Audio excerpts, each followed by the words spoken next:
Next, we're going to be installing the top plastic on the high tunnel. This can be the last thing you do. Sometimes it's better to do the end walls and the sidewalls first, because you can close the sidewalls and reduce the amount of wind coming through the tunnel, which will make it easier to pull the plastic so you won't be fighting the wind. So this roll of plastic, we're going to pull it out. We don't want to unroll it on the ground. There's a lot of rocks, and the weight of the roll on top of the rocks might punch holes in it. So I created this cinder block thing. We're just going to stretch it out.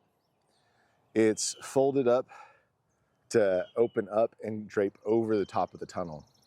The top side of the plastic is going to face up when I unroll this. I'm going to use a little Sharpie and just make a few dots down the length of it in the middle. So that way I know whenever I have it square on the tunnel, and those dots go right down the middle section. So we'll go ahead and stretch this out. We've already thrown 5 ropes across the top. You can use a smaller string and then use the string to pull the rope. Makes it a lot easier than trying to throw a rope up and over 30 feet. And then get a cat. Make sure you got a cat nearby. We just made these plastic balls out of trash. These are what we'll put inside the edge of the plastic and entire rope around it. That'll give us something hard to pull so we don't drip through the plastic. There is enough extra plastic on this top piece to come down almost to here. You could almost even use it for the sidewalls. Do the extra plastic so that you have something to hold on to, or if you get a small tear, you can shift it over and cover that up. It'll extend about 2 to 4 feet past the ends, so there's room to move it back and forth if you need to. But the most important thing is while you're pulling, we usually have, I've done it by myself before, you just pull a little bit, tie off the rope on the other side. It's best to have as many people as you can.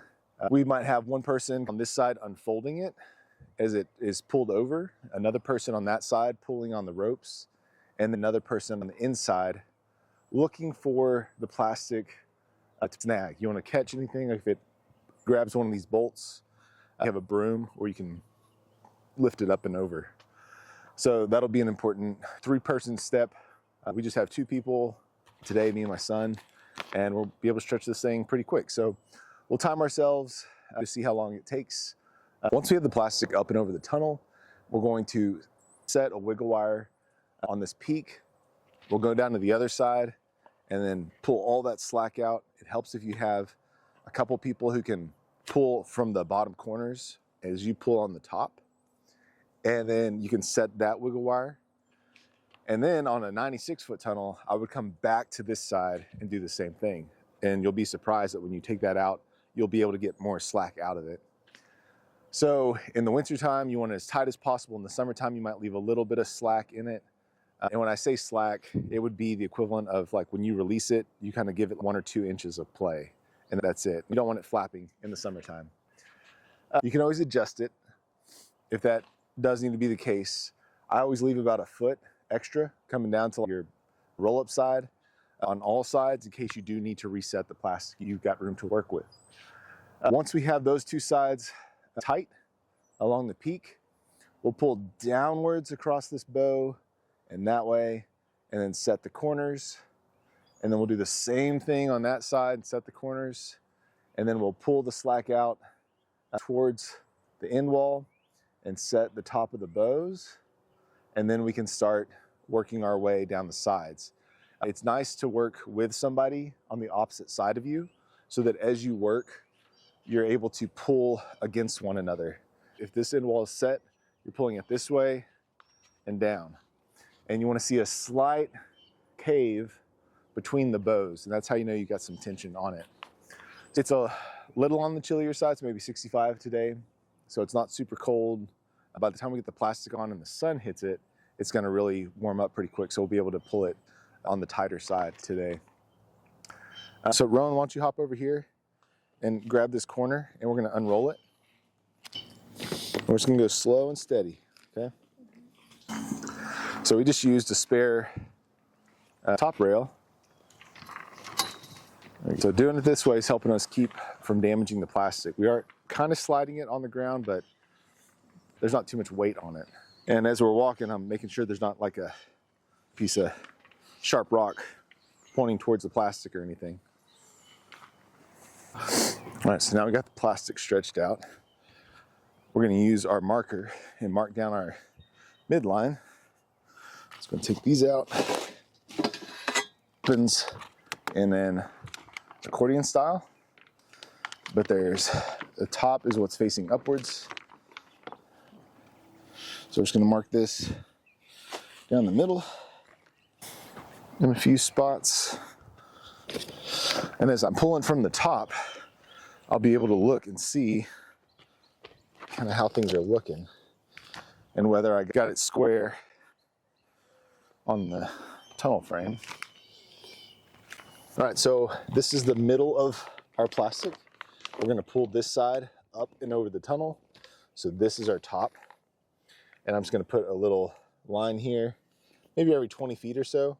And that way when I'm on top of the tunnel, I can look down that line and make sure the whole thing is straight and square. All right, so I've got my trash tape ball. I'm gonna grab this top piece. It's gonna go up and over. And I'm gonna put it underneath, about a foot in. Make sure I'm only getting one layer of plastic. And I'm gonna wrap my rope around it and then tie that off.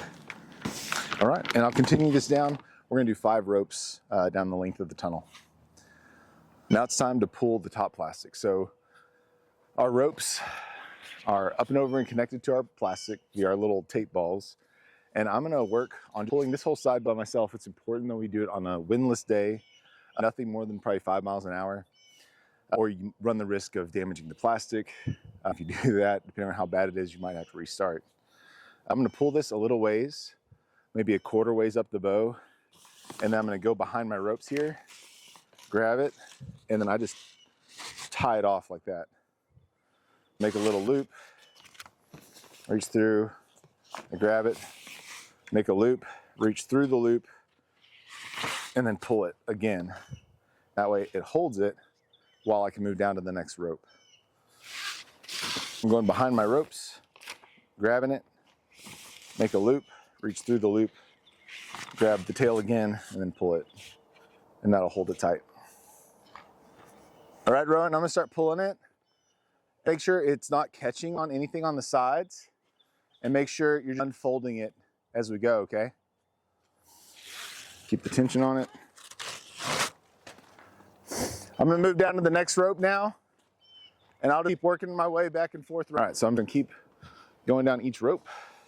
We've got the other side unfolded a bit more, so I'm gonna keep pulling all the way up to the peak, walking back and forth, doing a little bit of progress at a time. This is definitely the time you don't want to get a wind. While I'm pulling this over, I'm making sure it looks tight side to side and that I'm not catching any bolts. An alternative method is to pull the whole roll along the top and then unfold it down, but then you're having to raise a 200-pound roll of plastic 15 feet in the air. And most homeowners and small farmers don't have a means to do that unless you have some sort of heavy equipment. So this works just fine. Just gotta take your time and not catch any nuts or bolts. I want this corner to come more this way, so I'm gonna step out a little bit and pull it. And I'm gonna go up and over, and then I'm gonna leave that right there for now. The corners can be where it gets tricky because of the wind braces, and you wanna make sure you're not getting the plastic wedged in between any of the braces. And then as it comes up and over, that's the hardest part because you're pulling the full weight of the plastic up and over. But then once you get more of it on your side, it becomes a lot easier to do because you're getting more of your weight on this side, and then it's kind of closer to falling towards you. So we're just going to take it nice and slow on these. it's almost like getting lighter because I'm getting more of it on this side. So I'm gonna pull down in the middle more so, and then because those ends can be a little tricky, I can work on those kind of one at a time with my partner on the other side to get those pulled tight. Because we don't really have a breeze, now that most of the plastics, or it's on top of the tunnel, I'm not really even gonna time down. There we go. Now we just need to work on this side. So partner on the other side of the tunnel, grab that plastic and try and walk it down towards the end with me. So now I can just grab this edge and kind of pull it with him. Pull it towards you. There it goes. All right, hold up. So keep going. Got my ladder in place. Pull towards you. Pull towards you. All right, I'm gonna push it up and over again. There we go. We're not almost done. Still gotta put all the wiggle wire. All right, pull. All right, hold tight for a second. Ron, can you help me untie all these rope balls? This is holding some of the plastic in tension, so we'll go ahead and take these out. Go do the same thing on the other side. I need you to pull, Rowan. So now I can get it kind of centered up because I've got those marks down the middle. And then this will all be cut off. This tunnel is sitting a bit lower. There's a big slope on this one. So typically your headboards would be about here. And that's why this looks like there's a ton of excess. So every site's a little different and you just make changes accordingly. Grab the center point. It's still going on? All right, so I'm gonna grab my plastic here. I can see my marks, so I need to center to those marks. Pull maybe a foot out this way. I've got my mark right in the middle, and I'm just gonna put a wiggle wire partially in. I've got maybe a foot overhanging. Now I have this secured, and I have something to pull against as I stretch it down that way. We finalized that other end, pulled the excess back this way, and now I've pulled down towards the corners. I pulled against the far side and against the top and set my bottom corner, and now I'm working my way back up towards the top. As I put in the wiggle wire, I'm gonna cut the plastic to leave my 6 inch to a foot of excess in case I need to pull it again. And I'm pulling the slack out as I go and working my way up and over. Once we have both end walls secure and everything is tight, then we'll go back and put in the sides, trim those up, and then we're done. And we'll put in the shade cloth if it's summertime. And that'll go on top of your plastic. All right, go ahead and start laying them out in front of me. All right, so now I'm gonna do the sides. We've got the ends all wrapped up. I'm gonna grab maybe about 1.5 feet below and pull it, try and pull extra slack out as I go and set it in the top channel.